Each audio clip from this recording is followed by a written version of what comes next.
Bienvenidos y bienvenidas a los que se han incorporado al webinar.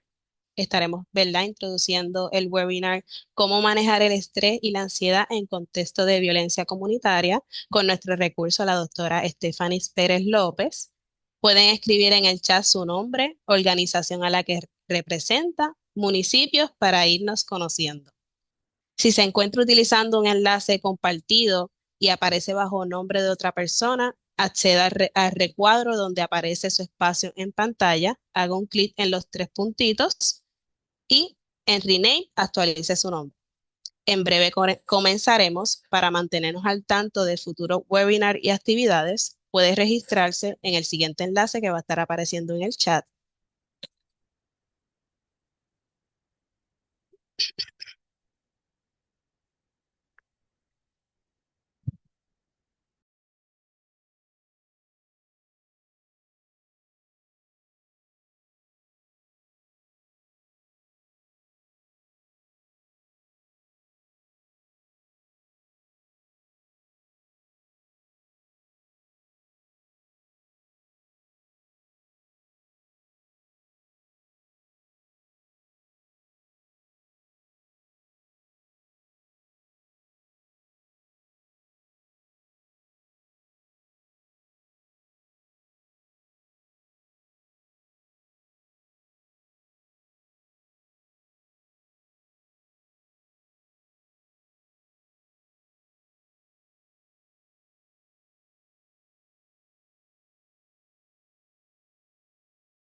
Muchas gracias a todos los que estuvieron contestando su nombre. Bienvenidos y bienvenidas a los miembros del grupo de interés en salud pública y el bienestar que nos acompaña en la mañana de hoy. Esta sesión es una iniciativa de la División de Epidemiología y Evaluación de Instituto de Salud Pública de Puerto Rico, un programa del Fideicomiso para Ciencias, Tecnología e Investigación de Puerto Rico. Mi nombre es Clarismeli Fulcar Camilo y soy coordinadora en el grupo y estaré esta mañana de hoy moderando la presentación. Me acompaña Nicole Bacero y Yulitza Romero y Alexandra Ortiz, evaluadora de la División de Epidemiología y Evaluación. Y por ahí se estará incorporando Mariela Alvarado, gerente de la División de Epidemiología y Evaluación.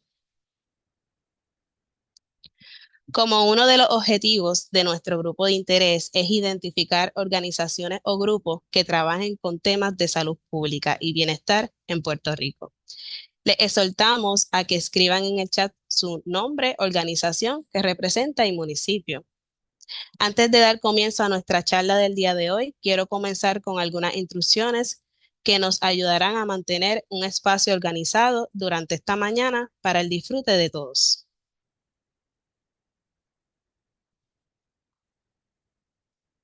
Para evitar ruido, el uso del micrófono no estará habilitado durante la sesión. Solo se estará habilitando para nosotras y nuestros recursos. Para el beneficio de todos, pueden observar en su pantalla los siguientes botones: chat y caption. En el chat se estará utilizando para compartir información general. El QR se utilizará para escribir preguntas dirigidas al recurso, las cuales se contestarán al final, y el caption lo pueden utilizar si desean tener subtítulos. El chat y el QA estarán siguiendo monitoreando por Nicole Barcero y Alexandra Ortiz durante la sesión. Este webinar estará siendo grabado para fines educativos y será publicado en nuestro canal de YouTube. Requisitos para recibir el certificado de participación: proveer un correo electrónico en el registro, participar durante todo el seminario, completar la encuesta de satisfacción, la pre y post prueba, la cual estará abierta hasta el miércoles 8 de abril.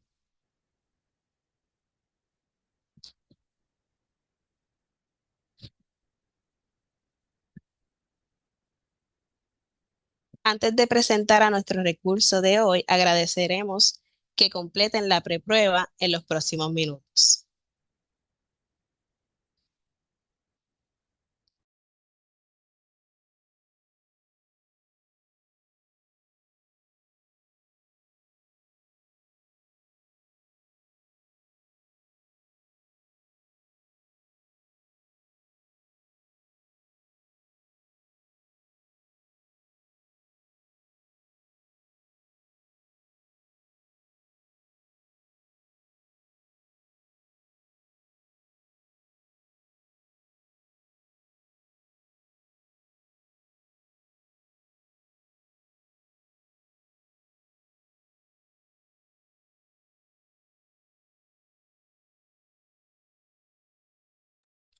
Para poder acceder a la misma, tenemos el código QR o el enlace en el chat.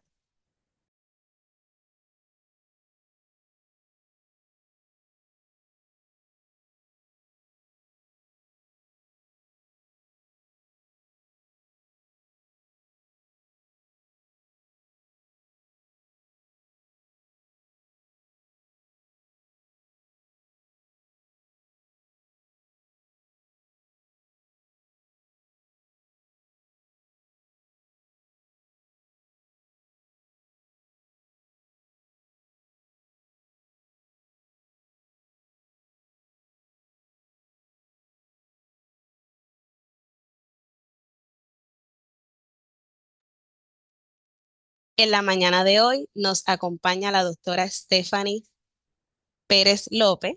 La doctora Stephanie Pérez López posee un doctorado en psicología clínica con un énfasis en investigación de la Universidad Carlos Albizu. Cuenta con amplia experiencia en la evaluación e intervención psicológica con niños, adolescentes, adultos y familia, particularmente en contexto de vulnerabilidad asociada a la violencia, el trauma y el maltrato infantil, contribuyendo activamente a la protección de la niñez y el fortalecimiento de las familias en Puerto Rico. Actualmente colabora como recurso profesional de Familias Capaces, acrónimo de Criado con Amor, Paciencia, Control, Estímulo y Sabiduría, una organización sin fines de lucro de base comunitaria fundada en el año 2001 en Puerto Rico, con más de 25 años de trayectoria enfocada en la prevención del maltrato infantil, la violencia familiar y el fortalecimiento de las familias y las comunidades. A través de su labor profesional ofrece talleres, orientación psicoeducativas e intervenciones dirigidas a padres, cuidadores, profesionales y niñez. Además, es autora del libro Criar sin perder la cabeza, disciplina positiva en el caos cotidiano, donde ofrece estrategias prácticas basadas en la evidencia psicológica para apoyar a familias en el proceso de crianza, promoviendo una disciplina respetuosa, consistente y efectiva. Su trabajo integra la práctica clínica, la prevención y la educación, y se desempeña activamente como conferente y educadora, generando un impacto significativo en la promoción de la salud mental y el bienestar emocional de las familias y comunidades de Puerto Rico. Ahora, sin más preámbulos, vamos a presentar nuestro recurso para este seminario. Muchísimas gracias. Para mí es un honor y un privilegio estar con ustedes en la mañana de hoy. De antemano me quiero disculpar porque estoy un poco afónica, así que si notan algún cambio en mi voz, pido disculpas, estaré dando lo mejor de mí para que este seminario pueda llevar el mensaje que queremos. Y en efecto, como mencionaba nuestra compañera, hoy tenemos un tema que es sumamente interesante y un tema que lamentablemente forma parte de las realidades de muchas comunidades en nuestro país, aquí en Puerto Rico, y es la violencia comunitaria. Y definitivamente yo creo que cuando pensamos en violencia comunitaria, muchas veces lo asociamos solamente con un aspecto de seguridad.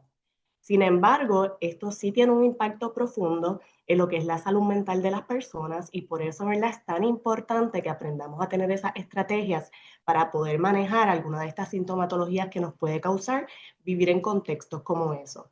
Así que en el día de hoy yo quiero que podamos reflexionar, ¿verdad? Cómo impacta la violencia comunitaria en el ámbito, ¿verdad?, de las personas y qué nosotros podemos hacer como profesionales o tal vez como persona que viva en esta comunidad para poder trabajar estos aspectos de estrés, ansiedad o incluso hasta situaciones de trauma. Como objetivos para el día de hoy tenemos los siguientes. Esperamos que al finalizar esta presentación podamos, ¿verdad?, obviamente comenzar describiendo qué es el impacto psicológico de la violencia, sobre todo, ¿verdad?, esta violencia comunitaria en el aspecto de la salud mental. Vamos a identificar esas manifestaciones del estrés, ansiedad y trauma que están asociados a estos contextos de violencia. También, ¿verdad?, nos interesa que reconozcamos esos factores de riesgo y también esos factores de protección que influyen definitivamente en la respuesta psicológica ante la violencia. También vamos a explorar estas estrategias basadas en la evidencia para poder manejar lo que es el estrés, la ansiedad y no solo eso, ¿verdad? También promover una resiliencia comunitaria, que es lo que nos encantaría a cada uno de nosotros. Yo voy a tratar de ir bastante rápido, ya que tengo bastante información que quisiera cubrir. No obstante, si tienen dudas o preguntas, las pueden canalizar a través del chat. Voy a estar bastante pendiente, aunque como mencionó la compañera, ¿verdad?, al finalizar va a haber una sección de preguntas que también las pueden canalizar en ese momento. Ok, yo creo que básicamente, ¿verdad? Para entender estos efectos de la violencia comunitaria es importante que sepamos qué es la violencia comunitaria. Y yo creo que aquí es bien importante que mencionemos que la violencia comunitaria no solo deja esas marcas visibles, ¿verdad? Marcas o daños visibles, sino que también puede que deje huellas, huellas emocionalmente profundas. Y es lo que vamos a trabajar en el día de hoy, ¿verdad? Hoy yo quiero invitarles a que podamos ver este fenómeno desde una perspectiva distinta, no solo verla como un problema de seguridad que le mencioné al inicio, sino como un verdadero problema de salud pública. Así que yo creo que cuando una persona, ¿verdad? Y lo dice la literatura, cuando una persona vive expuesta a estas situaciones de violencia constantemente, ¿verdad? Su cuerpo y su mente comienzan a adaptarse a estos entornos, ¿verdad? Y ahí comienzan a desarrollar estas respuestas, tales como la ansiedad, la hipervigilancia, el estrés crónico o esas dificultades que también, ¿verdad?, afectan su bienestar emocional. Y aquí hago la salvedad, ¿verdad?, en ese cuadrito ahí abajo, que es que en comunidades donde esto es constante, el miedo va a dejar de ser una respuesta o una reacción en estas personas y comienzan, ¿verdad?, a convertirse en una forma de vivir. Por eso, ¿verdad?, este espacio es tan importante, porque no solo vamos a comprender ese impacto, sino que también vamos a trabajar, perdón, con esas estrategias que podemos utilizar para poder manejar el estrés y poder fortalecer ese bienestar emocional de estas personas que estamos trabajando o de nuestros vecinos o las personas que tenemos a nuestro alrededor. Ay, me están diciendo que se escucha un eco. Me dejan saber si se escucha un poco mal para entonces poder trabajar, ¿verdad?, la situación. Por, Bueno, por el por el momento la momento la estamos estamos escuchando. escuchando bien.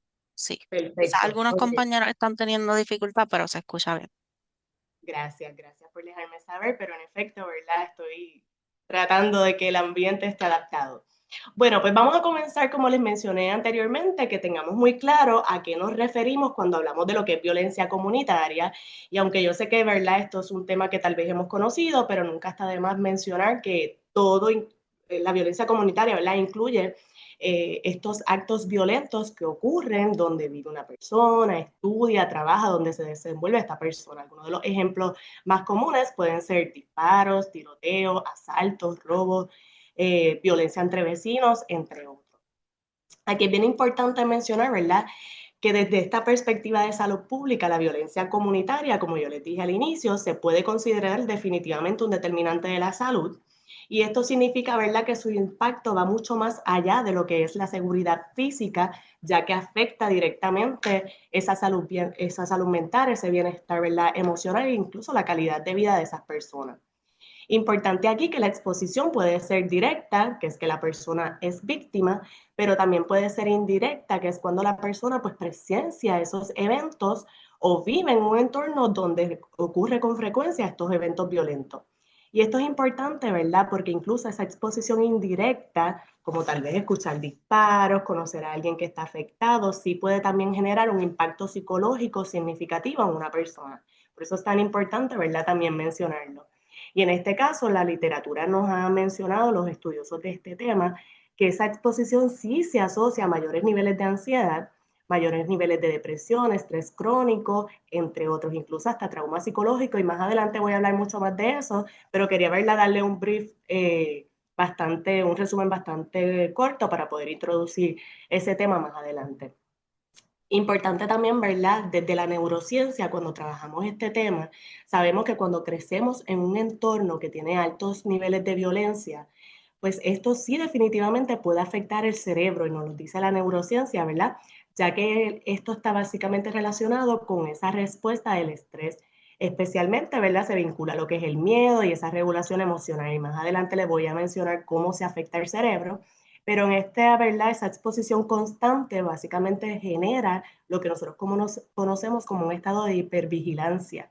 Y es que donde el miedo y esa sensación, ¿verdad?, de amenaza se convierte tal vez en parte de la vida diaria de esa persona. Por eso es tan importante que podamos comprender este fenómeno y realmente, ¿verdad?, es necesario que si queremos promover ese bienestar y fortalecer la resiliencia, entendamos qué le pasa al cerebro de esa persona. Estaba viendo en el chat que tengo muchas personas que trabajan en escuelas y entre otros, y yo creo que, ¿verdad?, cuando comencemos a hablar de esto, vamos a ver que tal vez esos niños que tenemos en la escuela, que son los que tienen la conducta retante o una conducta más agresiva, muchas veces su entorno, ¿verdad?, donde ellos viven está arraigado por la violencia, y eso lo vamos a ver más adelante durante toda la presentación. Bueno, como les he mencionado ya en varias ocasiones, ya sabemos que la violencia comunitaria no la podemos mencionar solamente como un aspecto de seguridad. Es bien importante, ¿verdad?, que lo veamos realmente como un problema de salud pública, definitivamente, porque esto va mucho más allá de lo que es el evento en sí. Y en este caso, ¿verdad?, impacta, ya lo he dicho en varias ocasiones también, la salud mental, el bienestar y la calidad de vida de esta persona. ¿Qué nos dice? La literatura, vuelvo y repito, nos dice que si esto afecta tanto, ¿verdad? Si nos vamos al ámbito de la salud mental, en ansiedad, depresiones, trauma, en salud física nos vamos a un estrés fisiológico, ¿verdad? Y vamos a ver también el efecto que tiene el estrés en nuestro cuerpo, ¿verdad? Cuando comenzamos a somatizar síntomas porque no podemos trabajar el estrés de una forma adecuada. Vemos también cómo afectan el funcionamiento social, en las relaciones interpersonales e incluso en el desarrollo infantil y en el área socioemocional. Aquí es bien importante, ¿verdad? Porque sabemos que los niños también tienen un efecto muy fuerte en lo que es estos contextos de violencia, que más adelante voy a entrar en cada uno de ellos. Y también, obviamente, la calidad de vida, que es esa percepción de seguridad. Importante aquí mencionar, ¿verdad?, que cuando una persona está expuesta constantemente en esas situaciones de violencia, es como si tuviera un switch de la luz, ¿verdad? Lo encendí y nunca lo puedo apagar. Básicamente yo creo que es lo más fácil de verlo, esa respuesta de alerta está encendida y se mantiene encendida todo el tiempo.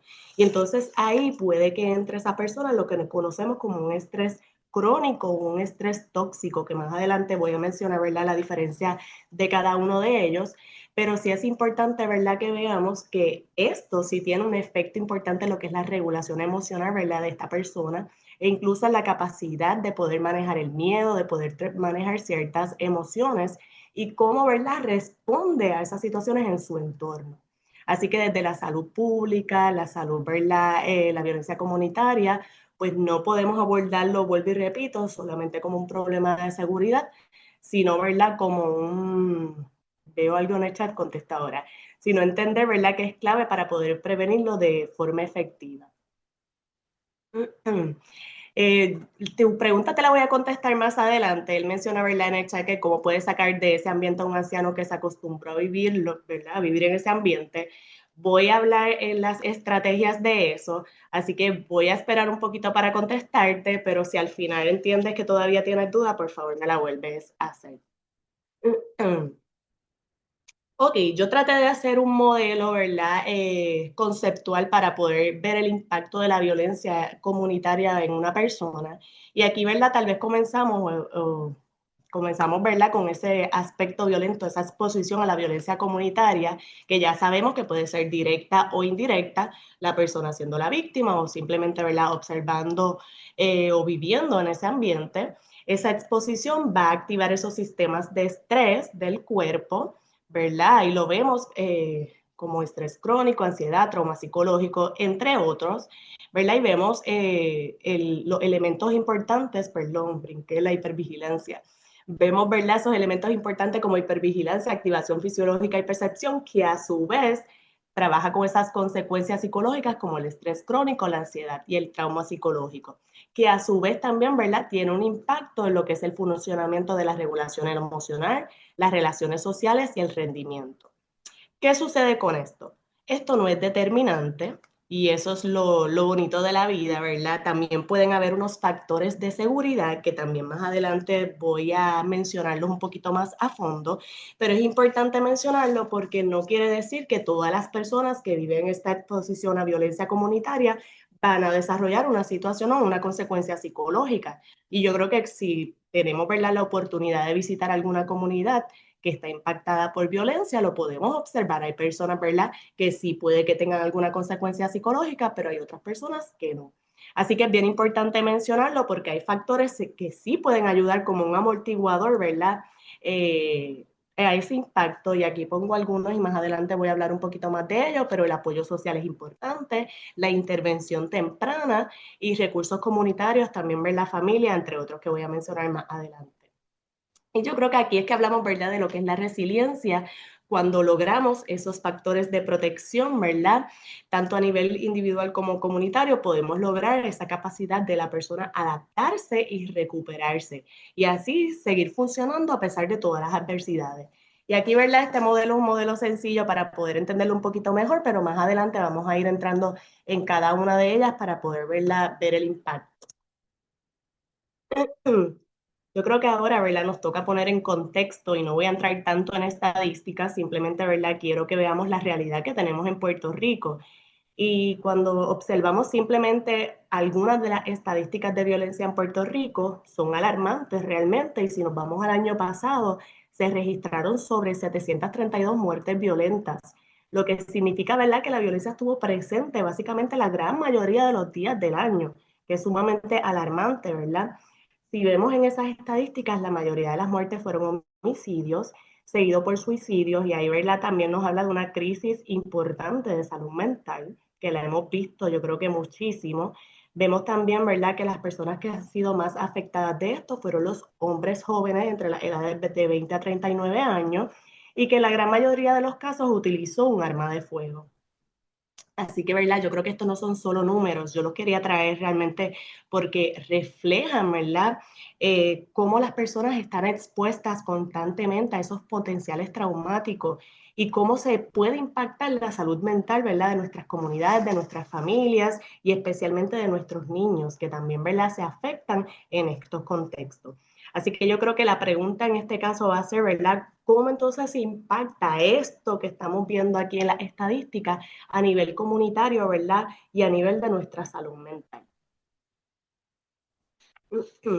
Cuando les mencioné ahorita, ¿verdad?, de los factores de protección, también es importante que mencionemos que hay unos factores a nivel macro, ¿verdad?, que influyen definitivamente en esta exposición o en este desarrollo de algunas condiciones de salud mental. Ok, para comprender, ¿verdad?, este fenómeno, ya nos situamos en esas estadísticas de Puerto Rico y en el contexto particular de Puerto Rico.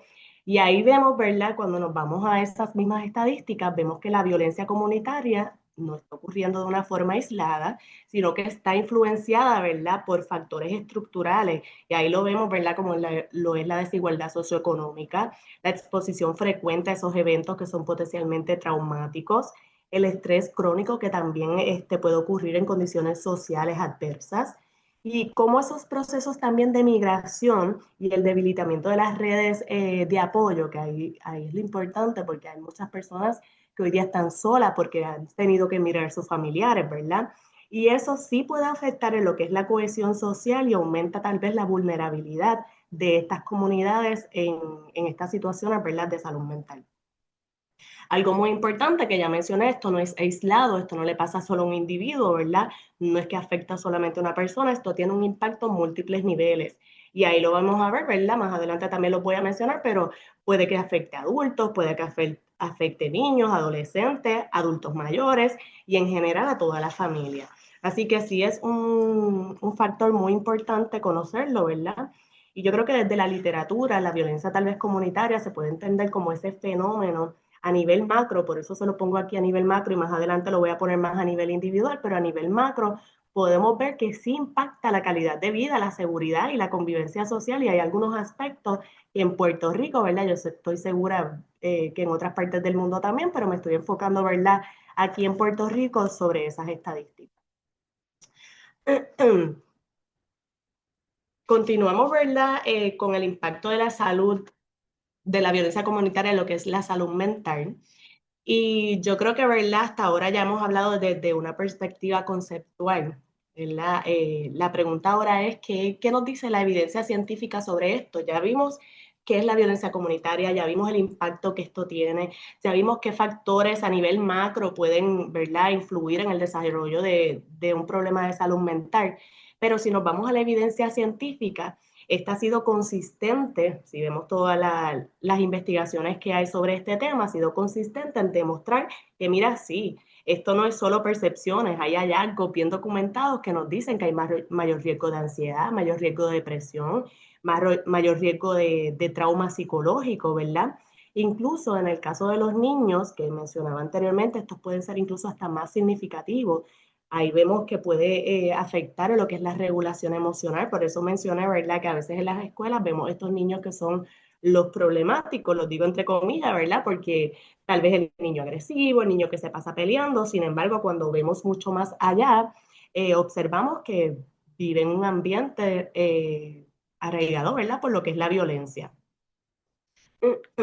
Así que además, ¿verdad?, desde la neurociencia del desarrollo, sabemos que nuestro cerebro comienza a cambiar y adaptarse a situaciones de violencia, y esto puede afectar también esos sistemas que están encargados, el cerebro, ¿verdad? Comienza a afectarse a esos sistemas que están encargados a esas respuestas ante el estrés, la regulación emocional, entre otros. Voy a enseñarles por aquí un diagrama más adelante en el cual, ¿verdad?, vemos cómo cuando llega una situación de violencia, cómo se activa nuestro cerebro, y ahí voy a entrar un poquito más en detalle de esto de la neurociencia, pero sí se lo quería mencionar en que sí los niños están afectados, ¿verdad?, a nivel de regulación emocional y entre otros, y la neurociencia nos dice que sí, cuando una persona está expuesta a situaciones de violencia constante, van a haber unos cambios en nuestro cerebro. Ya mencioné anteriormente que están estos factores de riesgo y estos factores de protección.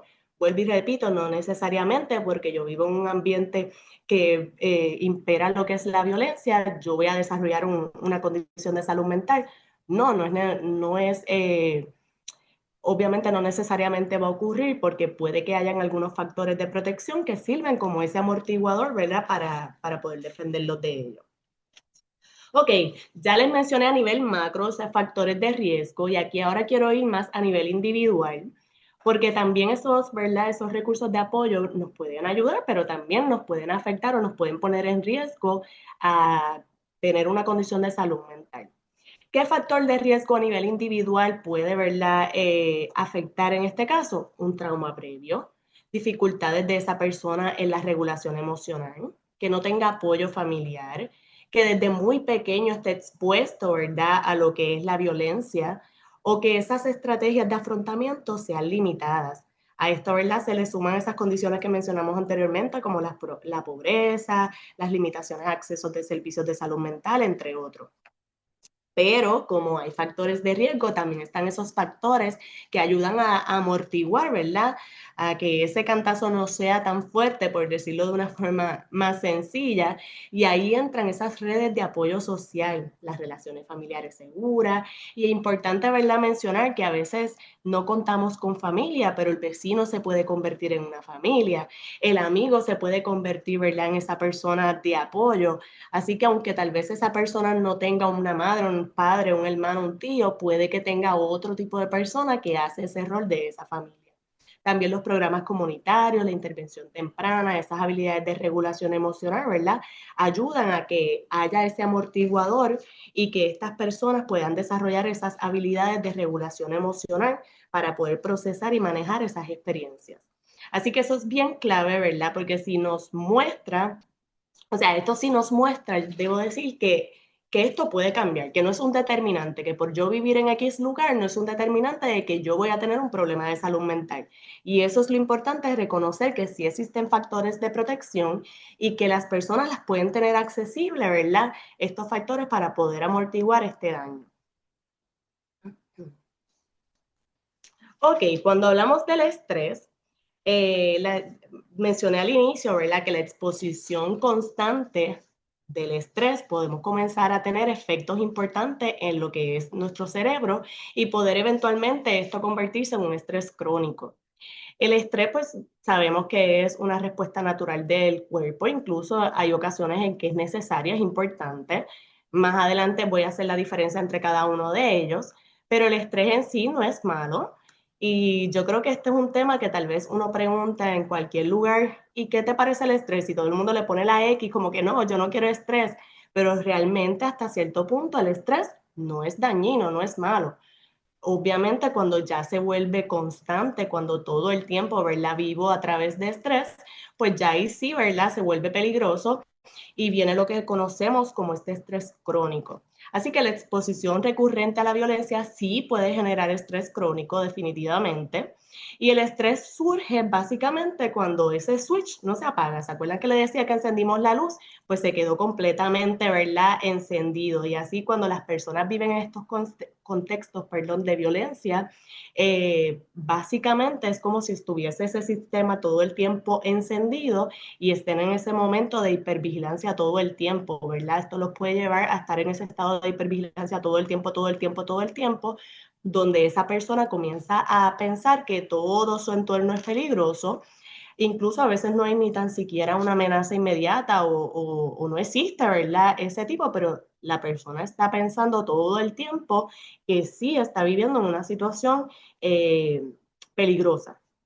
Así que sí impacta directamente lo que es la regulación emocional y vamos a ver más adelante también cómo tal vez de estrés crónico podemos ir escalando, llegar a ansiedad o incluso hasta eventos traumáticos. Pero sí, en efecto, el estrés, pues puede generarse estrés en contextos de violencia comunitaria y sí, ¿verdad? Podemos ver una activación constante de este sistema, se queda encendido nuestro switch, va a haber mayor percepción, ¿verdad?, de esa amenaza en ese entorno. La persona puede estar hipervigilante, puede tener problemas de regulación emocional y, ¿verdad?, sentir esa sensación de que no está seguro y de que está todo el tiempo en una situación de peligro. Aquí vemos, ¿verdad? Este era el diagrama que les mencionaba anteriormente, porque ya sabemos, ya hemos hablado, ¿verdad?, de lo que es el estrés, de que sí, la persona puede estar expuesta, etcétera. Pero la pregunta es, ¿qué entonces ocurre en nuestro cuerpo, en nuestro cerebro cuando estoy pasando por un estrés?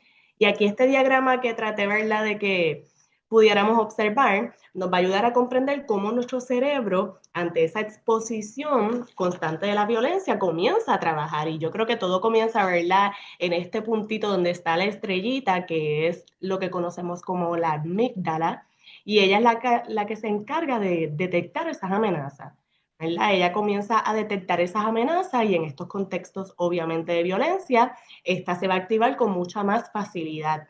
Ahí, ¿verdad? Tal vez hasta, como mencioné ahorita, tal vez hay un estímulo, perdón, que no necesariamente representa un peligro real, pero ¡pap!, se activó. ¿Qué sucede con esto? Que esa señal va a pasar, ¿verdad?, lo que se conoce como el sistema nervioso simpático, que es es el responsable, ¿verdad?, de luchar o de ir a la huida. Y el cuerpo comienza a prepararse, lo vemos por aquí, ¿verdad?, un poquito más adelante. ¿Y cómo se prepara? Pues comienza a aumentar el ritmo cardíaco, comienzas a tener tensión muscular. Ya no sé si recuerdan, ¿verdad? Nosotros aquí en Puerto Rico le llamamos el mono trepado. Pues comenzamos a tener todos estos dolores, ¿verdad?, por nuestro cuerpo y la persona ahí en ese momento comienza a estar en ese estado de alerta, en ese estado de alerta todo el tiempo.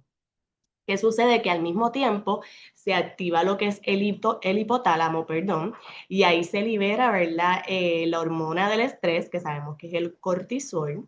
Y el problema, pues, no es que esto exista, porque esto es importante, el problema es cuando esto no se apaga. porque realmente yo creo que nuestro cuerpo es perfecto y tiene distintos mecanismos estupendos, ¿verdad? Para poder trabajar las situaciones, pero cuando esto está todo el tiempo activo, o sea, se apagó, se volvió a encender, se apagó y se volvió a encender.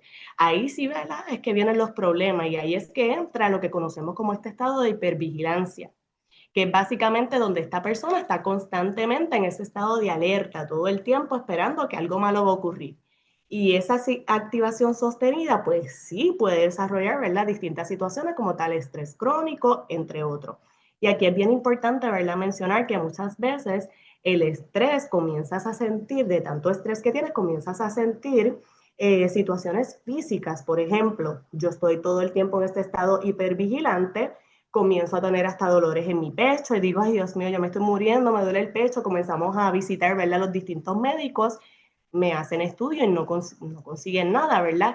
Y a veces, ¿verdad?, es un mal manejo de estrés, un estrés crónico que está afectando las diferentes áreas. Ok, seguimos, ¿verdad? Por aquí, esta activación, pues ya sabemos que lleva a lo que es el estrés crónico, incluso podría escalar un poco más y llegar a lo que es ansiedad o dificultades, ¿verdad? Lo que es la regulación emocional. Así que es bien importante, si lo vemos en el diagrama, básicamente nuestro cuerpo en ese momento está en modo supervivencia todo el tiempo, ¿verdad? Aunque no está detectando que haya una amenaza real, está en modo supervivencia y se mantiene todo el tiempo activo y ahí es que viene, ¿verdad?, lo que conocemos tal vez como estrés crónico. Ok, ahorita les mencioné, ¿verdad?, que un poquito de estrés era bueno, era importante y, ¿verdad?, hasta cierto modo en ocasiones esto nos ayuda hasta a organizarnos, ¿verdad? Y yo creo que para poder entender el impacto, es verdad, es importante reconocer nuevamente que no todo el estrés es malo. Y realmente, vuelvo y repito, hay momentos en que tal vez vamos a pensar que esta presentación a mí me causaba un poco de estrés. ¿Y qué yo voy a hacer para eso? Pues tal vez me organizo, trato de hacer esto más temprano, me conecto más temprano para organizar, ¿verdad?, que toda la presentación fluya bien. Así que ese tipo de estrés puede ser conocido como un estrés positivo, que es esa respuesta breve y moderada que forma parte, ¿verdad?, de lo que es el desarrollo normal. Por ejemplo, un estudiante que tiene un examen, sabe que tiene examen el martes, se va preparando para el examen, ¿verdad? Y tal vez ese poquito de estrés le ayuda a poder prepararse con más tiempo. Comenzar también en una nueva escuela, un nuevo trabajo, entre otros. Así que ese tipo de estrés, ya sabemos, ¿verdad?, que es un estrés positivo, por llamarlo de alguna forma, es breve, es adaptativo, ¿verdad?, y forma parte del desarrollo normal de nosotros. Ya entramos a lo que es un estrés tolerable, y en este caso, ¿verdad?, hablamos de situaciones un poquito más intensas. Aquí, ¿verdad?, es importante mencionar que la persona la puede manejar tal vez con ese apoyo social, apoyo emocional y entre otros. Y esto va a ser clave porque ese apoyo es lo que va a hacer la diferencia al entrar al estrés tóxico, ¿verdad? Este es el último nivel que vemos aquí y el estrés tóxico, perdón, sería ya esa activación prolongada de estos sistemas de estrés, lo que mencioné, ¿verdad?, en el diagrama anterior. Y aquí particularmente es cuando esas amenazas son constantemente, ¿verdad?, son frecuentes, son impredecibles o son crónicas. Y esto pues definitivamente puede afectar lo que es el desarrollo cerebral, ya lo vimos anteriormente en el diagrama, la salud mental o la regulación emocional de esa persona. Así que el estrés en sí no es lo que hace daño, ¿verdad? Es cuando este estrés se vuelve constante, cuando este estrés, ¿verdad? Yo no puedo vivir si no tengo estrés. Cuando es tan constante, ahí es que comienza a afectar, ¿verdad?, los demás sistemas. Pero sí, el estrés en sí, pues no es dañino. El estrés, pues en ocasiones es necesario, pero lo que debemos evitar es lo que mencioné en el diagrama anterior, que nuestro cerebro se mantenga todo el tiempo en ese estado de hipervigilancia, de que vuelva una y otra vez a activar, ¿verdad?, esa amígdala y pasar por ese sistema que les mencioné anteriormente. Así que es evitar dejar ese switch encendido. Ok, aquí vemos otro diagrama que tal vez nos ayuda también a ver cómo va este ciclo nuevamente, ¿verdad?, del estrés comunitario. Y aquí vemos cómo impacta ya a nivel individual, ¿verdad? Vemos aquí que todo comienza nuevamente con esa exposición a la violencia, llegó la violencia comunitaria, ahí se activan esos sistemas de estrés que mencionamos, empieza a generar, ¿verdad? Ese estado de hipervigilancia, la persona está alerta constantemente, que ya se los mencioné ahorita, ¿verdad? Cómo llegaba eso a la amígdala, pasaba, ¿verdad? Por el hipotálamo, etcétera. Y entonces con el tiempo esta activación sostenida va a convertirse o puede convertirse, debo decir, en estrés crónico y o ansiedad. No necesariamente, ¿verdad? Y más adelante lo vamos a ver. Y aquí, ¿verdad? También se traduce, si lo vemos por aquí, en problemas, puede ser de salud mental, pero también a nivel comunitario puede también afectar en lo que es el deterioro del entorno.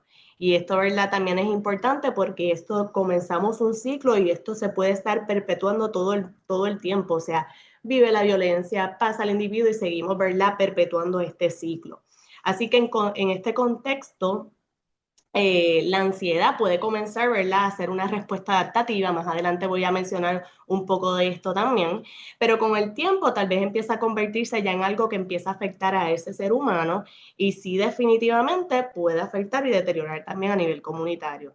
Así que por eso es tan importante, ¿verdad? Hice un diagrama lo más sencillo posible, pero que podamos entender cómo la violencia comunitaria afecta a nivel individual y esto a su vez, ¿verdad?, puede afectar o deteriorar a nivel comunitario. Ya cuando hablamos de ansiedad, ¿verdad? ¿Qué pasa a nivel psicológico cuando ese estrés se mantiene demasiado tiempo? Ya vimos que un poquito de estrés no es malo e incluso debo mencionar que la ansiedad tampoco es mala. O sea, yo creo que muchas veces tenemos, y lo digo en muchos de mis talleres, yo también doy terapia a niños y adolescentes, y una de las preguntas que yo siempre hago es, ¿existen las emociones positivas y negativas? Y la respuesta siempre es sí, cuando sabemos que esto no es así, que todas las emociones son importantes e incluso hay algunas emociones que tal vez no nos gusta sentir muchísimo. Tal vez la ansiedad la echamos a un lado, la tristeza, pero son sumamente importantes porque las emociones nos comunican algo. Así que hasta la ansiedad es importante y la ansiedad también, ¿verdad? Hasta cierto punto es saludable. Y yo no sé quién tuvo la oportunidad de ver la película de las emociones de Disney, pero en la segunda parte básicamente, ¿verdad? Menciona eso, la importancia de la ansiedad en una persona.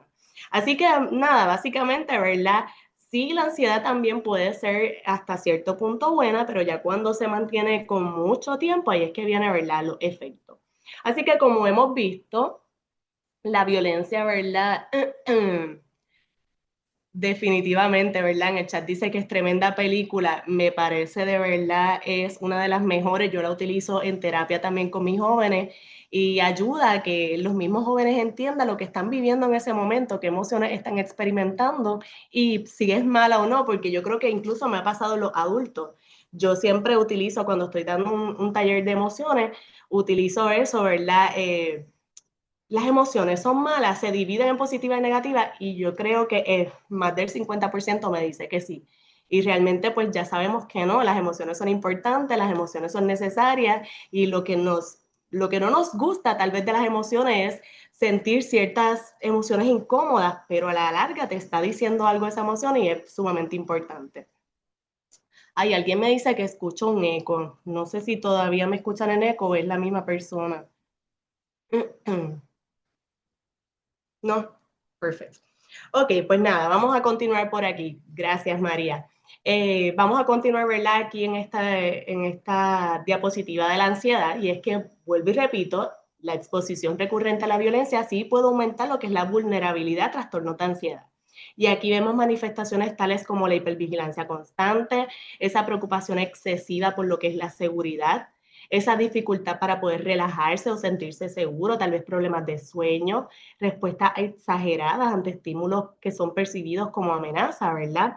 Y ahí podemos observar también que hay un impacto a nivel funcional, ya cuando una persona está, ¿verdad?, en un estado de ansiedad, puede que tenga dificultades académicas. ¿Quién se puede concentrar cuando uno está en un constante estado de alerta, ¿verdad?, de hipervigilancia? Es sumamente difícil. Cuando hay problemas también en ese funcionamiento laboral, cuando afecta también las relaciones sociales o incluso puede disminuir también lo que es la calidad de vida.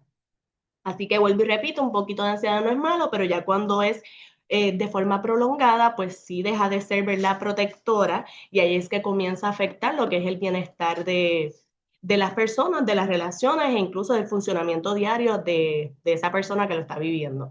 Así que por eso es tan importante que podamos entender cómo se manifiesta también la ansiedad en estos contextos de violencia comunitaria, porque muchas veces las conductas que observamos pueden estar arraigadas a estas situaciones. Así que lo que comienza tal vez como un estado, ¿verdad? O una respuesta de protección, que es lo que trata de hacer la ansiedad, nos mantiene, ¿verdad? En esa respuesta de protección, tal vez empezó así, pero puede convertirse en una fuente constante de malestar. Y yo creo que, ¿verdad? Esto se puede complicar mucho más, ataques de pánico, entre otras cosas. Ok, ya a nivel de violencia comunitaria mencionamos que esto no solo impacta a una persona, ¿verdad? Va por múltiples niveles. Y en este caso, comenzando tal vez con los niños y adolescentes, ahí vemos que hay un impacto directo en lo que es su desarrollo. Y lo he mencionado, ¿verdad? Al inicio, puede que aparezcan síntomas como ansiedad, miedo, hipervigilancia y problemas también en su conducta. Este me encanta muchísimo mencionarlo y yo creo que, ¿verdad? Tal vez a veces vemos a este niño en un centro comercial o lo que sea y decimos, wow, qué mal se porta, pero realmente no estamos viendo la realidad que tal vez puede estar viviendo este niño. Así de que ahí entra también lo que es la empatía, poder entonces ponernos en los zapatos de esa persona y ver mucho más allá de una conducta. Vemos también, ¿verdad? En los adultos, voy a tratar de ir bastante rápido, en los adultos vemos cómo se desarrolla con estrés crónico, con ansiedad, síntomas depresivos, nuevamente la hipervigilancia, esas dificultades que también puede tener en su funcionamiento diario, problemas en relaciones interpersonales y puede que haya también mayor riesgo a lo que es el burnout. Que el burnout es la quemazón, ¿verdad?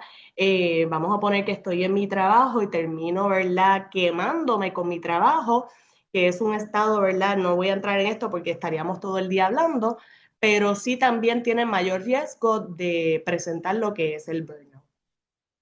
Ok, a nivel comunitario también, ¿verdad? Afecta, y aquí es importante porque el efecto tal vez es un poco más amplio.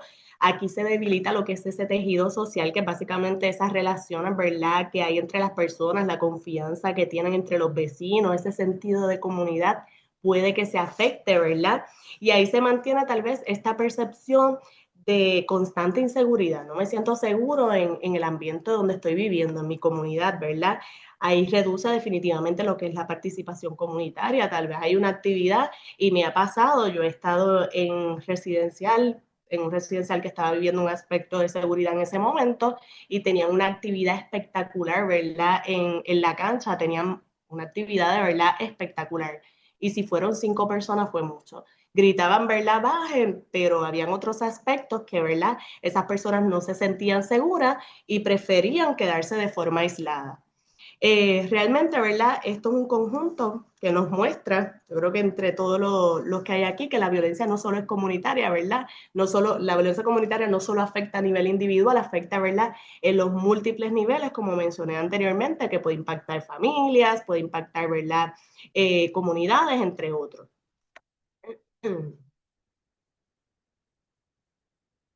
Esta diapositiva también yo creo que es importante que la mencionemos, no voy a entrar muy de lleno porque aquí estaríamos literal un día entero hablando, pero sí es importante mencionar, ¿verdad? Que además de la ansiedad y lo que es el estrés crónico, hay otro efecto importante también en la exposición de estas situaciones de violencia constante y puede ser lo que es el trauma psicológico. Y el trauma, ¿qué pasa? Ocurre cuando esta experiencia sobrepasa tal vez esas capacidades de afrontamiento de esta persona. ¿Qué sucede? Aquí afecta la forma en que la persona percibe, ¿verdad? Y responde a ese entorno. Y desde la práctica clínica, nosotros, ¿verdad? Vi que hay muchos psicólogos por aquí, pero desde la práctica clínica vemos cómo esto puede manifestarse, perdón, de distintas maneras. Puede que lleguen recuerdos intrusivos, que la persona esté en un estado de hipervigilancia, puede que haya evitación, ¿verdad? De situaciones, problemas de sueño e incluso dificultades de regulación emocional.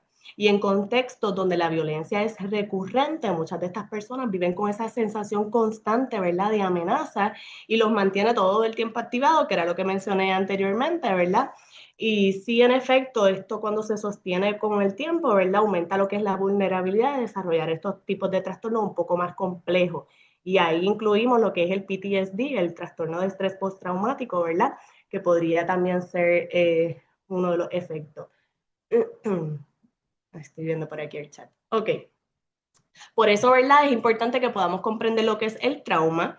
El trauma en estos contextos, ¿verdad? Comprender esto yo creo que no es opcional, es importante que lo podamos entender, ¿verdad? Porque reconocerlo va a ser importante para poder trabajar esos procesos de recuperación y de resiliencia en esta persona que estamos, ¿verdad?, atendiendo.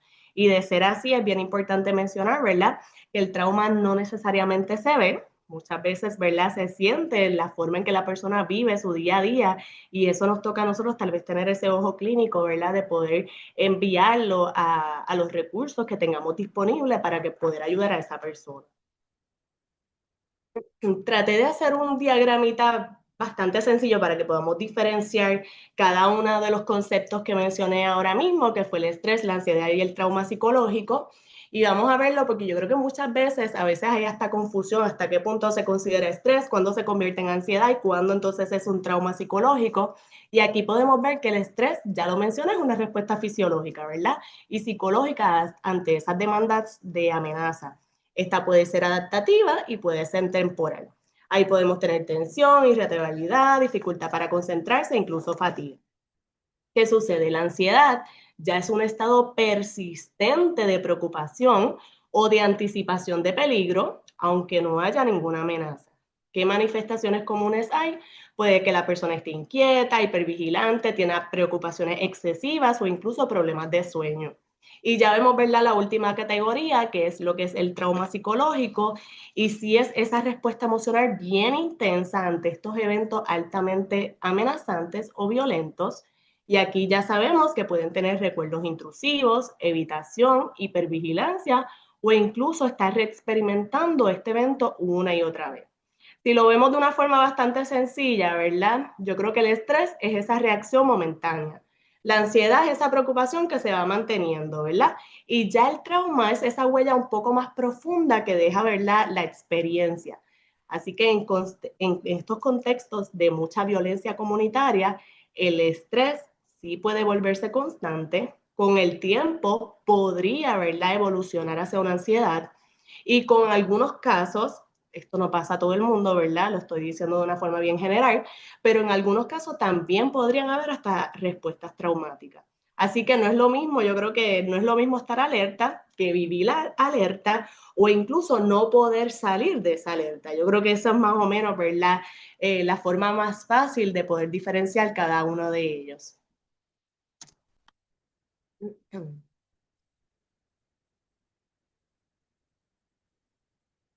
Ok, este tema también es sumamente importante, ¿verdad? Porque a pesar de que todo lo que hemos discutido, es importante reconocer algo sumamente fundamental y es que, vuelvo y repito, no todas las formas, no todas las personas, ¿verdad?, responden de la misma forma. Así que hay personas que puede que caigan en todo lo que mencioné anteriormente y hay otras personas que no. Muchas de ellos pueden desarrollar lo que nosotros conocemos como resiliencia, ¿verdad? Que es esa capacidad de la persona, de la familia o de la comunidad para poder adaptarse positivamente ante esta adversidad traumática o ese estrés significativo. ¿Y qué nos permite la resiliencia? Recuperarnos del trauma, desarrollar estrategias de afrontamiento, mantener un funcionamiento emocional y social saludable y obviamente esto se puede fortalecer, ¿verdad?, a través de relaciones de apoyo, redes familiares, comunitarias, intervención temprana, habilidades socioemocionales y entre otros. Así que algo bien importante es que la resiliencia no ocurre solo, ¿verdad? Lo estamos viendo ahí, se fortalece a través de esas relaciones, ¿verdad? Y por eso es tan importante esos factores de protección que mencioné anteriormente. Así que la resiliencia no significa que yo no me había afectado, ¿no? Por el contrario, significa, ¿verdad?, que yo tengo la capacidad de recuperarme. ¿Y cómo? Pues mira, me estoy recuperando de esta adversidad, sigo adelante, incluso puede que hasta mi misma experiencia la utilice, ¿verdad?, para otras personas. Perdón. Así que en esos contextos difíciles, sí la persona puede desarrollar esos recursos para poder sanar, para poder adaptarse y para poder reconstruirse. La resiliencia, yo creo que eso es, más adelante lo voy a mencionar también, ¿verdad? Pero es una de las formas que tal vez nosotros como profesionales podemos ayudar a estas personas, ¿verdad?, que están viviendo en estos contextos de violencia, siendo, ¿verdad?, esa red de apoyo o esa red de intervención temprana para poder ver que las cosas, mira, pueden ser diferentes y no porque tú estás viviendo en este ambiente, tienes que seguir en este ambiente, ¿verdad? Ahorita voy a mencionar un poquito más de eso. Ok, luego de que ya comprendimos lo que es los efectos de la violencia, cómo afecta también la salud mental, todo lo que hablamos, la resiliencia, ¿verdad? Es sumamente importante. Y lo que traje en este casito, ¿verdad? Es un modelo que va conectado con la diapositiva anterior, que nos muestra cómo básicamente podemos transitar de lo que es esta situación traumática o esta violencia hacia un contexto más de resiliencia comunitaria o resiliencia, ¿verdad? Individual. Vemos ahí en la primera fase cómo ese impacto puede tener, ese impacto de violencia, puede tener un impacto psicológico, lo que mencioné antes, estrés, ansiedad, fragmentación social, trauma psicológico, entre otros. Pero ese no es el final, eso es lo bonito, ¿verdad?, de la historia. A través de estos procesos de recuperación, vemos que lo que es el apoyo social, esas intervenciones en trauma, ese fortalecimiento comunitario o la participación de empoderamiento ayuda a que esta persona, ¿verdad?, adquiera esas herramientas y logre sanarse y adaptarse y llegar a ese estado de resiliencia. Así que del trauma sí podemos ir a la resiliencia, eso se puede hacer, ¿verdad? Y este proceso yo creo que nos ayuda a eso, a entender que sí se puede, porque realmente, ¿verdad?, existen las ayudas para eso. Debo mencionar también algo muy importante. Mientras estaba preparando esta presentación, encontré varios artículos muy interesantes y uno de ellos mencionaba, y estuve muy de acuerdo, ¿verdad?, que la psicoterapia sí es fundamental, pero obviamente no es suficiente, ¿verdad? Hay otros factores importantes que ayudan a que esta persona pueda llegar a la resiliencia. Así que, ¿verdad?, también es bien importante todo ese proceso de recuperación y también, obviamente, estas personas que están viviendo una situación de trauma que puedan recibir ese apoyo de salud mental o esa, ¿verdad?, psicoterapia que le puede ayudar a lograr esta resiliencia. Ok, ya llegamos a la parte de las herramientas, de las estrategias, que yo creo que es la parte más interesante también de esta charla. Y yo creo que mucho más allá de comprender lo que ya sabemos, ¿verdad?, que el impacto que tiene la violencia y todo lo demás, es importante conocer qué herramientas concretas tengo para poder trabajarla. Y una de las herramientas más sencillas, más simples y más efectivas, que la literatura lo dice una y otra vez, es la respiración.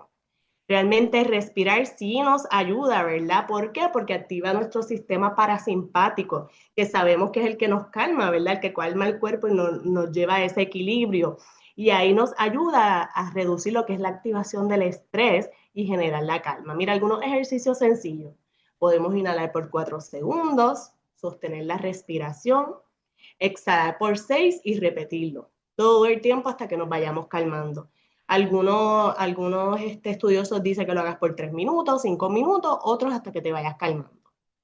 Importante, hay muchísimos videos y si nos da tiempo tengo un video, ¿verdad?, que me gustaría compartirlo, pero hay muchísimos videos que nos ayudan a regularnos emocionalmente utilizando nuestra respiración, ¿verdad? Y es como les mencioné, cuando respiramos, ¿verdad? Nuestro sistema parasimpático se va activando y va a ayudarnos a llegar a ese equilibrio, a calmar nuestro cuerpo. Otra de las técnicas bien efectivas, y yo las utilizo muchísimo con mis niños cuando están en una situación de ansiedad, es el grounding, la técnica 5-4-3-2-1. Básicamente, ¿qué va a hacer la persona? Tiene que observar 5 cosas, mencionar 5 cosas que ve, 4 cosas que está sintiendo, 3 cosas que escucha, 2 cosas que huele y 1 cosa que saborea. ¿Para qué sirve esto? Básicamente esto es para conectar el presente a través de los sentidos.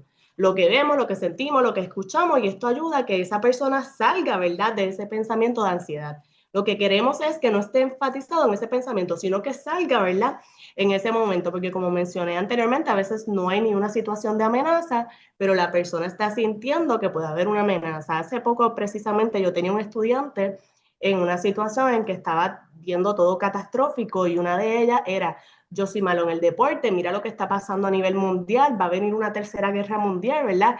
Y estaba exponiéndose a tanta, y ahí, ¿verdad?, viene lo que es la reducción a la sobreexposición.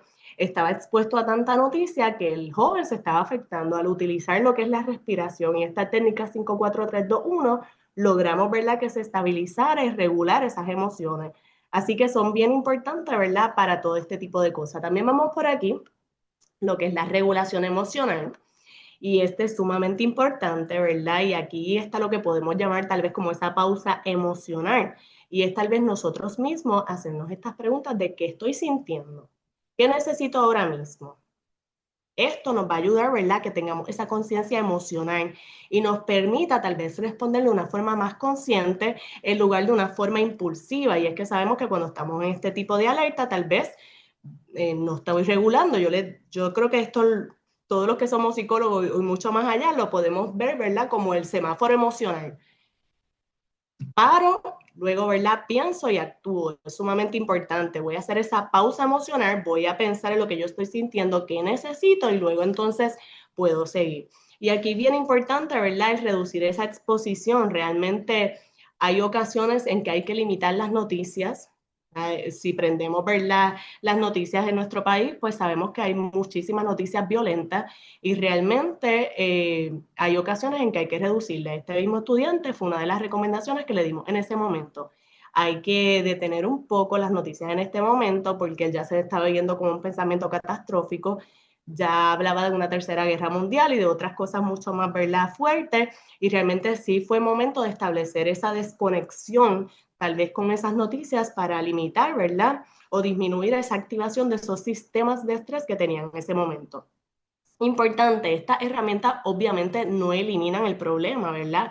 Sí ayudan a que la persona pueda mejorar sus emociones, pueda sentirse mucho más segura y pueda recuperar tal vez esa sensación de control que ha perdido con alguna de estas situaciones que mencionamos anteriormente.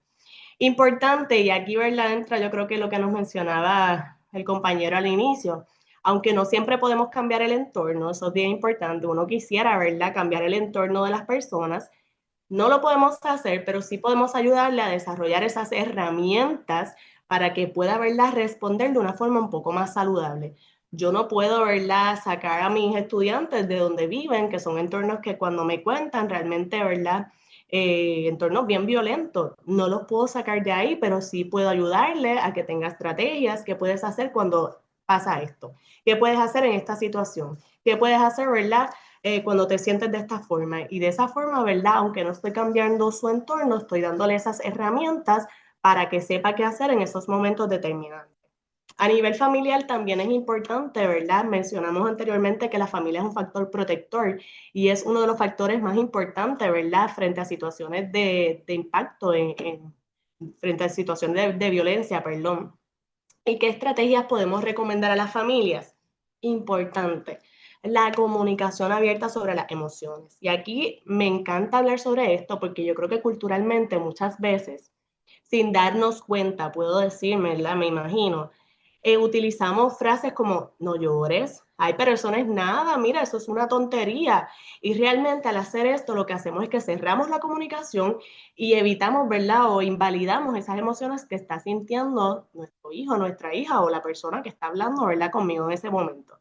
Así que una de las cosas o de las recomendaciones más importantes a nivel familiar y también yo creo que a nivel social y de todos los niveles es validar las emociones. Importante, no debo decir no llores, eso no es nada. Mira, yo recuerdo, mi niño se cayó hace poco y los abuelitos, no fue de mala intención, estoy segura que no, lo primero que le dijeron fue, eso no es nada, no llores, mira, eso es una bobería. Y mi nene estaba muerto llorando, ¿verdad? Y realmente en ese momento, en vez de decirle no llores, mejor preguntarle, fíjate, lo que estás asustado, veo que te caíste, veo que, o sea, lo que estamos observando en ese momento, te noto triste, estás pasando por algo de miedo, hablar de la emoción, de invitarle a que hable de la emoción. De esta forma, ¿verdad?, el niño, el adolescente, la persona se va a sentir comprendido y emocionalmente seguro. Así que vamos a validar. Eso es sumamente importante.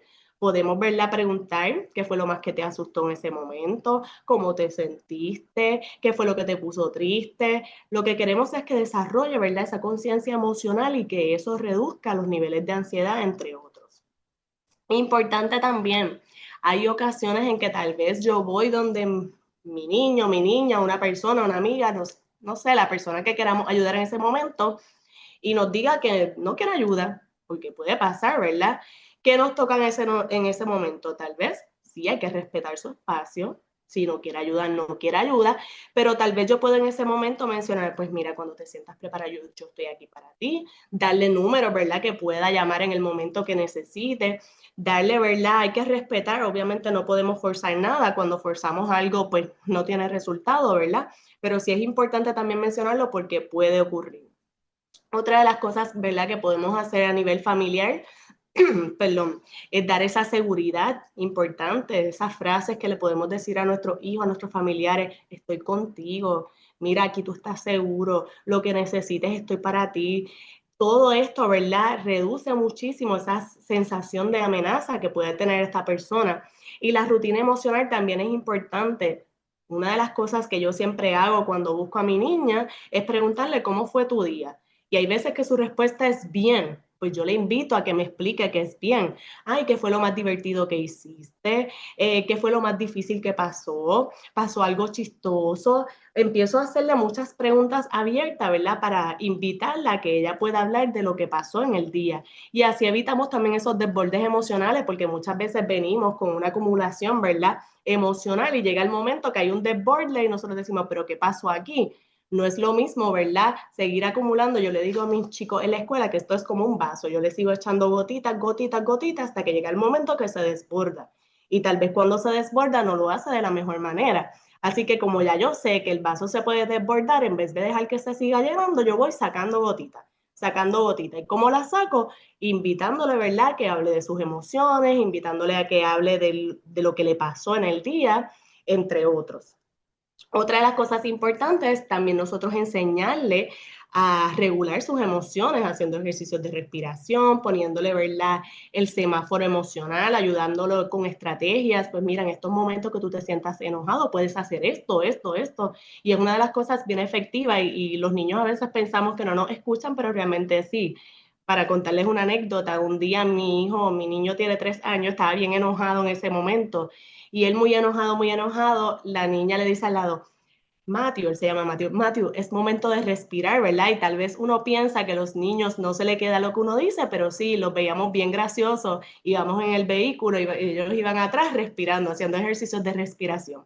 Así que esas rutinas sí se quedan, créanme que se quedan y es sumamente, ¿verdad?, satisfactorio también para nosotros como padres ver esos sucesos que ocurren a nuestro alrededor con nuestros hijos porque decimos, caramba, se queda lo que le hemos enseñado. Así que sí, mira, podemos respirar juntos, podemos, ¿verdad?, ayudarle a darle estrategias de cómo calmarnos, enseñarle cómo pueden manejar el estrés, no evitarlo, porque van a pasar momentos de enojo, van a pasar momentos de frustración, van a pasar momentos de tristeza, así que es mejor que nosotros les demos las herramientas y que en esos momentos que ocurran, ¿verdad?, esas situaciones, ellos sepan cómo trabajarlo. Así que bien importante, no se trata de tener esas palabras correctas, sino, ¿verdad?, de ayudarle a que puedan también ellos reflexionar y tener esas herramientas accesibles para estos momentos en que las necesiten. A nivel comunitario, ¿verdad?, también hay escenarios donde, ¿verdad?, las comunidades también puede ser un espacio de protección, que era lo que mencionábamos al inicio. Esto sí se puede convertir en un espacio de apoyo, un espacio de resiliencia. Y aquí, ¿verdad?, importante, algunos de los programas, pues, que nos puedan permitir estas herramientas y ese acompañamiento pueden ser crear esos espacios seguros para jóvenes, niños, familias, esos programas de apoyo social, ¿verdad? Tal vez llevarle psicoeducación, talleres a las comunidades en que puedan, ¿verdad?, ver que hay más allá de esto que yo estoy viviendo. Hay programas que te pueden ayudar a manejar tus emociones. Hay un grupo, tú tienes este grupo, ¿verdad?, a nivel comunitario. Y ese fortalecimiento en esas redes de apoyo, sí, definitivamente va a reducir lo que es el aislamiento y también va a aumentar ese sentido de pertenencia, que es lo que queremos, ¿verdad? Esas iniciativas a nivel comunitario sí nos van a ayudar a poder transformarla y tal vez lograr lo que queríamos en este momento, que era, ¿verdad?, esa resiliencia, perdón, que no sea solo a nivel individual, sino también a nivel colectivo. Y obviamente hemos visto, ¿verdad?, que cuando estas comunidades se apoyan, y yo creo que lo vimos muchísimo en el huracán María, como en una adversidad nuestras comunidades se empezaron a organizar, ¿verdad? Y empezaron a apoyarse mutuamente, empezaron a hacer limpieza, se me acabó el arroz que él tenía y entre todos, ¿verdad?, hacíamos un caldero de arroz. Realmente sí se pueden apoyar y crear espacios seguros y esto sí se puede convertir en un agente de cambio. importante. No sé cuánto tiempo me queda, voy a tratar de ir bien rapidito en esto porque ya esto ya lo mencioné, es básicamente un resumen, pero sí a nivel de regulación emocional hay herramientas, ya las mencioné bastante, ¿verdad?, en la diapositiva anterior, así que no es que estoy añadiendo unas herramientas nuevas, sino que quiero profundizar tal vez un poquito más en esto, en cómo podemos trabajar la regulación emocional en la práctica, no solo para nosotros, porque esto es sumamente importante, sino, ¿verdad?, también esas personas en las cuales nosotros, ¿verdad?, ayudamos. Y yo creo que en contextos de violencia comunitaria, que ya es común, ¿verdad? O hemos visto que es común estas emociones intensas, la regulación emocional nos va a ayudar, ¿verdad? A trabajar estas situaciones. Y vuelvo y repito, no es que voy a evitar lo que estoy sintiendo, al revés, voy a reconocerlo, a entenderlo, ¿verdad? Y a responderlo de una forma más saludable. Que eso es lo más importante de la regulación emocional, ¿verdad? Un primer paso para esto, ¿qué yo estoy sintiendo? La pregunta que les mencioné anteriormente. Luego que ya yo sé lo que estoy sintiendo, voy a buscar la herramienta que más se adapte a mí. Tal vez a mí me ayuda a respirar, tal vez no me ayuda a respirar, lo que me ayuda es irme a caminar o me ayuda a hablar con una persona, pues mira, buscar esa herramienta que más se adapte a nosotros y realmente, ahí estoy viendo si comparten la presentación, pues mira, realmente por derechos de autor no estoy autorizada a hacerlo, podría tal vez nuevamente dialogar con la persona, ¿verdad?, encargada de nuestra corporación y de ser así se la puedo enviar a las compañeras y me imagino que ellas después las promocionan. Pero sí, ¿verdad? En efecto, pues es anclarnos en el presente, damos estas estrategias, hay muchísimas estrategias a nivel de mindfulness, ¿verdad? Conectar mente con cuerpo, calmarnos, e incluso en YouTube hay muchísimos ejercicios de respiración buenísimos. Ejercicios, ¿verdad? Que incluso yo creo que a veces hasta escuchando a la persona sin hacer el ejercicio, uno como que se va calmando porque hablan de una forma tan, yo digo, tan pasiva que realmente con eso es suficiente. Pero sí bien importante, ¿verdad? Lo que es la regulación emocional. A nivel conductual también es importante, ¿verdad? Ya trabajamos esas estrategias emocionales, pero sí también hay que enfocarnos en lo que nosotros estamos lo que nosotros estamos haciendo día a día, ¿verdad? Ya me enfoqué en lo que siento y entonces ahora lo que yo hago día a día y esto va a ser clave, ¿verdad? Aquí esto tiene un impacto directo también en cómo yo me voy a sentir y qué es importante aquí, mira, establecer rutinas diarias, el autocuidado, wow, qué importante es el autocuidado. Y yo creo que todos debemos hacer una reflexión de que si estamos teniendo autocuidado, a veces vivimos, ¿verdad?, el día a día, las rutinas, y nos olvidamos incluso hasta de nosotros, que qué importante es. Así que vamos a establecer rutinas diarias, tal vez salir a caminar, tal vez salir a comer en la mesa con mi familia y ese momento lo utilicemos, ¿verdad?, para poder hablar. Así que sí, esas estrategias o esas rutinas, aunque sean sencillitas, nos pueden ayudar a tener control y seguridad. Una de las recomendaciones siempre va a ser establecer esas rutinas, ¿verdad? Importante mantener hábitos de sueño saludable. A veces es complicado por el ajetreo de día, pero esto es algo, ¿verdad?, que nosotros debemos considerarlo y ponerlo, ¿verdad?, mucho en práctica. Participar en actividades sociales, desarrollar también esas estrategias de afrontamiento. Y eso es algo sumamente importante, ¿verdad? Lo que es la conexión emocional. Muchas veces esperamos, ¿verdad? Yo creo que a veces decimos, ay, fíjate, cuando yo me sienta bien es que yo voy a trabajar en esto, pero mira, no, la realidad es que no. Hay que actuar, ¿verdad? Y de esa forma tal vez me voy sintiendo mejor. Yo actúo, aunque no me sienta al 100 y de esa forma voy llegando, ¿verdad?, a mi 100. Así que sí, esas pequeñas cositas o esas pequeñas acciones, cuando son repetitivas, van a convertirse en hábitos y sabemos, ¿verdad?, que los estudiosos del tema de los hábitos nos dicen que si hago esto por 21 días, lo convierto en un hábito, 21 días o más, ¿verdad? Depende de la persona. Lo puedo convertir en un hábito y definitivamente estas estrategias nos van a ayudar también a nivel psicológico. Doctora, permiso. Para confirmarle el tiempo, le quedan ahora mismo 7 minutos. Perfecto, gracias por decirme, ya estamos A tu acabando, orden. así que voy más rapidito todavía. Bueno, y entonces a nivel cognitivo, que vuelvo y repito, como son estrategias que ya mencioné, estoy yendo bastante rápido, pero ya sabemos que nosotros podemos sentir, podemos, ¿verdad?, también hacer, pero también hay que pensar. Y eso es bien importante porque en estos contextos ya sabemos que pueden haber pensamientos, ¿verdad?, asociados con un peligro constante, inseguridad, anticipación de que algo malo me va a pasar, todo el tiempo va a pasar algo negativo. Y esas estrategias cognitivas, perdón, sí nos pueden ayudar a identificar y modificar esos pensamientos. Y ahí va a ser sumamente importante. Un ejemplo, Vamos a pensar que una persona está diciéndome en este momento que no está segura en ningún lugar. Y en lugar, ¿verdad?, de aceptar ese pensamiento como un hecho, yo puedo ayudarle a cuestionarlo. Eso se llama en psicología el diálogo socrático, ¿verdad? Lograr que esa persona pueda hacerse preguntas y tal vez pensar, fíjate, y esto es cierto, todo el tiempo estoy en peligro, o existen momentos o lugares en los cuales no estoy en peligro, y seguimos, ¿verdad?, haciéndonos preguntas sobre este pensamiento que estoy teniendo en este momento. No voy a invalidar, no puedo invalidar, ¿verdad?, esa experiencia, no voy a invalidar lo que está sintiendo, sino voy a permitirle que sí lo exprese y ayudarle a construir un pensamiento más realista, porque sabemos que no todo el tiempo estamos en peligro. Puede haber factores de peligro, claro que sí, pero es ayudarle a que ese pensamiento, ¿verdad?, pueda ser un poco más realista y de esa forma puedan desarrollar esas resoluciones de problemas y ofrecer, ¿verdad?, esa psicoeducación de cómo funciona esta situación de estrés. Ok, yo creo que clave aquí, esto es básicamente para cerrar, cerrar esta área de las estrategias.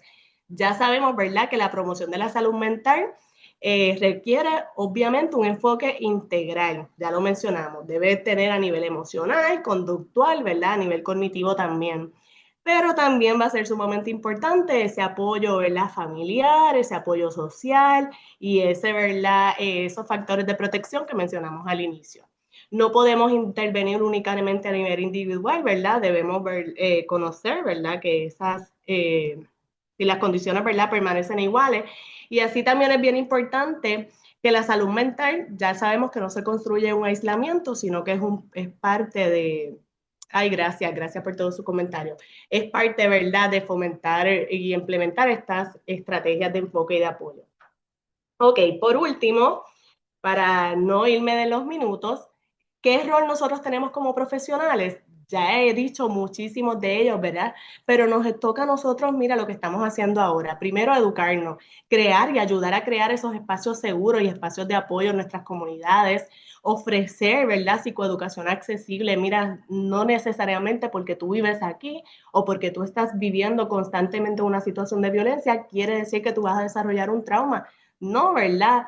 Existe la resiliencia, existe, ¿verdad?, distintas iniciativas que nos pueden ayudar a esto, fortalecer redes de apoyo, promover lo que es la prevención e intervención temprana, y también es importante que este trabajo interdisciplinario, por ejemplo, es esencial que nosotros ayudemos a promover lo que es la resiliencia, ese bienestar psicológico y lograr, ¿verdad?, esas comunidades más saludables. Y yo creo que a nivel de conclusión, y esto lo quería mencionar rapidito, nosotros en Familias Capaces nos hemos dado la tarea de redactar un libro que le llamamos Yo me apunto contra el maltrato infantil. Lo pongo como un recurso de apoyo porque a veces nos quedamos con ganas de conocer mucho más, ¿verdad?, y de tener herramientas más accesibles. Y realmente nosotros llevamos ya sobre más de 20 años, ¿verdad?, trabajando con lo que es la prevención de la violencia, y hemos hecho un compendio en este libro que nos ayuda, ¿verdad?, desde un enfoque de prevención, de intervención y educación temprana.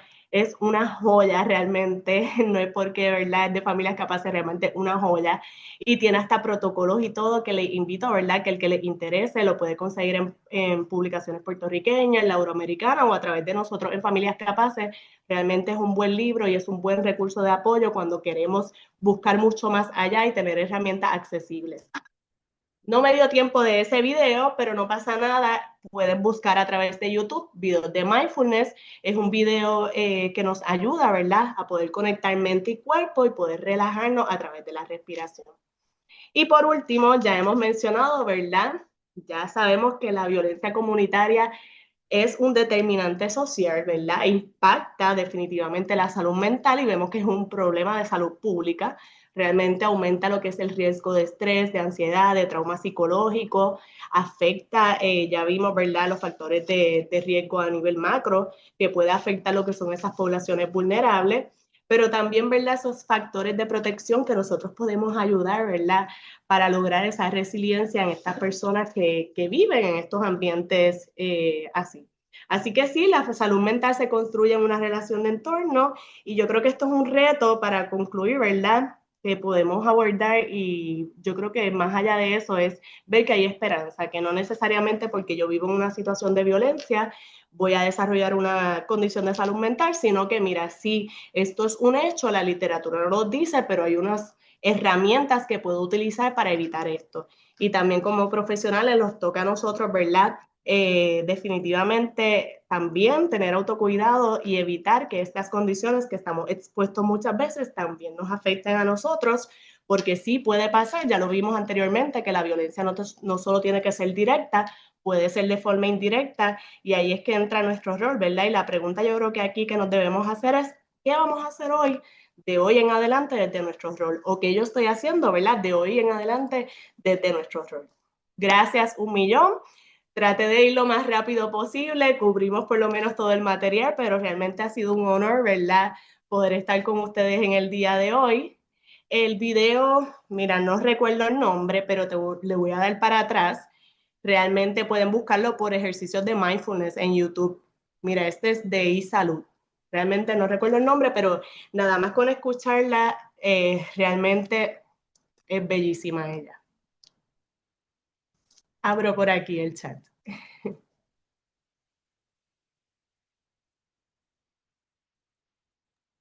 Muchas gracias, doctora, por tan excelente presentación. Tenemos aquí unas personas que están con las manos levantadas. Voy a darle espacio para ver entonces si ellos quieren mencionar algo. Déjame verificar por aquí. Ok. La persona que tiene la mano levantada le di acceso a que pueda abrir su micrófono si desea. Si no, pues también está la opción de cómo mencionamos el chat para que entonces pueda, si tiene que hacer alguna pregunta o comentario, sea bienvenida. Veo que alguien escribió del libro, voy a darle para atrás para tener también esto a lo que la persona hace su pregunta. Ok, aquí.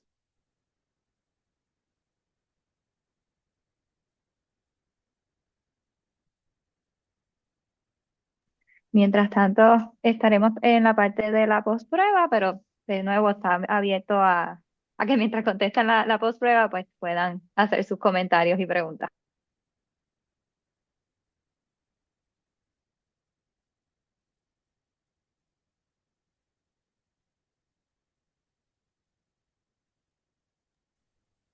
Para aquellos interesados, ¿verdad? El webinar, todos los webinars que el Instituto de Salud realiza están en la página de YouTube. Pueden acceder y, ¿verdad? Si quieren repasar lo que la doctora Stephanie Pérez discutió, lo puede hacer.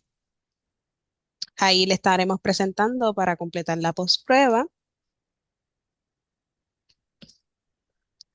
A nombre de nuestra división y del Instituto de Salud Pública de Puerto Rico, le agradecemos a la doctora Stephanie Pérez López por su excelente presentación y a ustedes, nuestros participantes, por acompañarnos en la mañana de hoy. Esperamos contar con su participación en nuestros futuros webinars y le agradecemos, ¿verdad?, todo el contenido que la doctora trajo en esta mañana, que ha sido sumamente excelente y espero que haya sido de aprovechamiento para cada uno de ustedes.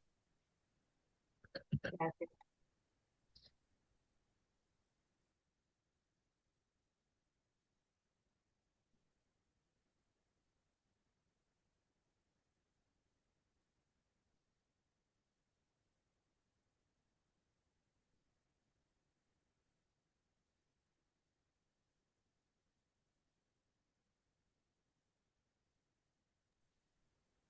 Doctora, en el chat nos preguntaron cómo romper el ciclo vicioso. No sé si tiene alguna recomendación. Se refiere al de la violencia, el diagrama que mencioné anteriormente. Entiendo que sí. La pregunta es de José Torres Rivera. Ahí, como mencioné, ¿verdad? Y presentando este mismo diagrama, la importancia de lo que es el apoyo social, esas intervenciones, ¿verdad? En trauma, el buscar ayuda, el validar esas emociones.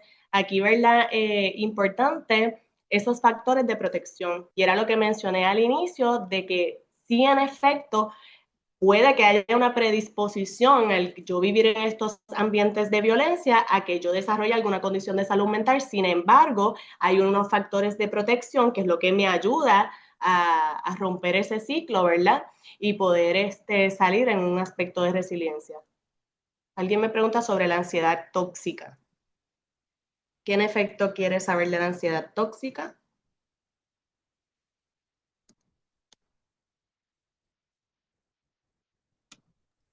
Sí, en el caso de Manuel, si desea que le habilitemos el micrófono, alce su mano para entonces yo poder habilitarle el micrófono.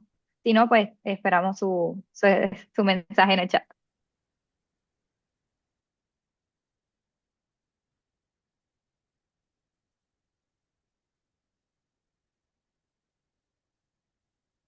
Alguien menciona, ¿verdad?, en el chat que quiere salir de la violencia, pero la familia no le ayuda. Y ahí pueden entrar lo que mencioné al inicio, que hay redes de apoyo que no necesariamente tienen que ser familia. Ahí puede entrar, ¿verdad?, un compañero, uno como profesional, puede entrar un vecino. No necesariamente, ¿verdad?, la persona tiene que enfocarse en una red de apoyo solo la familia. Pueden haber otras redes de apoyo que le ayuden y tener accesible, ¿verdad?, todos estos recursos. Y si es una persona a la cual, ¿verdad?, yo tengo esa cercanía, la recomendación mayor sería siempre validar, no juzgar, validar, ¿verdad? Mencionarle que estamos para ellos o para ella. Y de esta forma también mencionar que en el momento que esté preparado se le pueden brindar esas herramientas. Bueno, Saludos, mi Manuel. pregunta mayormente sería, cuando hablaste acerca de la ansiedad tóxica, tóxica, eh, era con respecto si esas personas que están dentro de esa ansiedad tóxica, ellos constantemente están alerta, podrían ser irritables o simplemente están a la defensiva o, ¿cómo me lo explico? Si constantemente ven una amenaza por todo y por nada. Todas las anteriores. La respuesta es sí.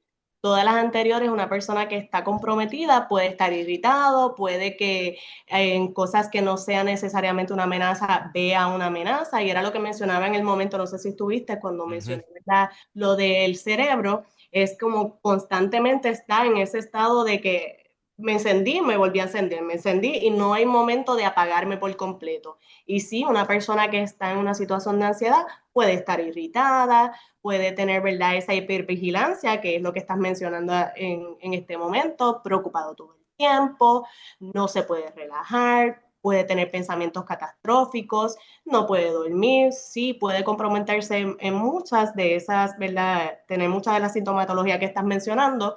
Y que es importante aquí buscar ayuda. Sí hay que buscar ayuda cuando ya estamos a estos niveles, hay que acudir a un profesional que le ayude a poder salir, como les mencioné anteriormente, de ese pensamiento, porque no es un pensamiento realista. Y si hay una sintomatología, porque el cuerpo a la larga lo que hace es ayudarte a defenderte. O sea, el cuerpo está detectando que hay algo mal y va a empezar a botar alertas por donde quiera, no de la mejor forma, pero es la forma en la que el cuerpo está detectando que puede ayudarte. Y si en efecto una persona que está en esta situación puede experimentar todo lo que mencionaste. Dice que hacen examen como estrés test y todas esas cosas, ¿Cómo es, perdón? que hacen estudio para también diagnosticar lo que es stress test. Ok, claro, realmente si va a un profesional de la salud mental, nosotros utilizamos lo que es el DSM, que es un libro, ¿verdad?, que nos ayuda, es un libro de diagnóstico y nos ayuda a ver la sintomatología que tenga esta persona, la frecuencia y muchas otras cosas. Y de acuerdo a eso, ¿verdad?, el clínico puede que sí utilice algunas herramientas de evaluación y de acuerdo a eso, ¿verdad?, puede diagnosticar lo que es una ansiedad crónica, ansiedad generalizada, hay un sinnúmero, ¿verdad?, de diagnósticos de ansiedad, pero sí en efecto solo tendría que realizar ya el profesional haciendo una evaluación más exhaustiva. Ok, muchas gracias. Gracias a usted. Le vamos a compartir el enlace para evaluación de la siguiente sección para que la puedan completar. Agradecemos que completen la siguiente encuesta sobre su experiencia en este webinar. Su opinión es muy importante para nosotros y pueden continuar, ¿verdad?, con las dudas y preguntas.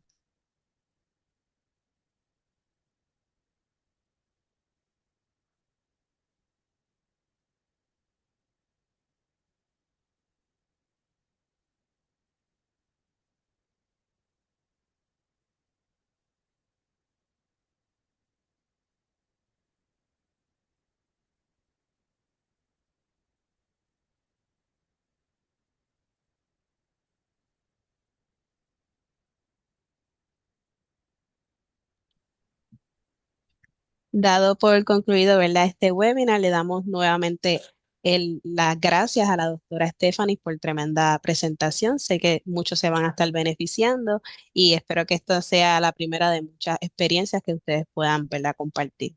Muchas gracias. Gracias a todos. Muy bonito día. Igualmente.